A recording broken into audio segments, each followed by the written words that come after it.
அக்கா எனக்கு என் குழந்தை மட்டும் போதும்.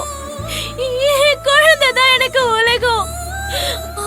அக்கா என் குழந்தை எனக்கு வேணும்க்கா.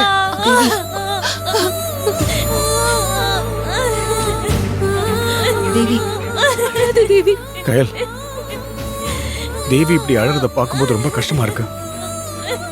இத பாரு, நாம வேணா ஒண்ணு பண்ணலாம். நம்ம எல்லாரும் போய் விக்னேஷ் மாப்பிள்ளை கிட்ட பேசி பார்க்கலாமா?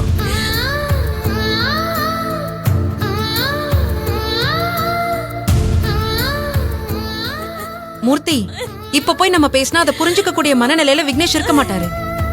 கொஞ்சம் டைம் கொடுக்கலாம். இல்லக்கா, ஒரு நிமிஷம் கூட என் குழந்தைய பிரிஞ்சனால இருக்க முடியாது. பாசத்தோட அவர் என் குழந்தைய கூட்டிட்டு போயிருந்தா கூட நான் தாங்கிட்டு இருந்திருப்பேன். ஆனா அவர் என் குழந்தைய என்கிட்ட இருந்து பிரிக்கணுங்கிறதுக்காகவே கூட்டிட்டு போயிருக்காரு. அப்படிப்பட்டவரை நம்பி என் குழந்தைய நான் விட மாட்டேன்க்கா. அக்கா, அவருக்கு என்னக்கா உரிமை இருக்கு? என் புருஷங்கிறதுனால மட்டும் அந்த புள்ள வேலை எல்லா உரிமையும் வந்துருமா அவருக்கு? 10 மாசம் சுமந்து பெத்தவன் நான் தானேக்கா. என்கிட்ட இருந்து புள்ளைய பிரிக்கிறதுக்கு அவர் யாரு?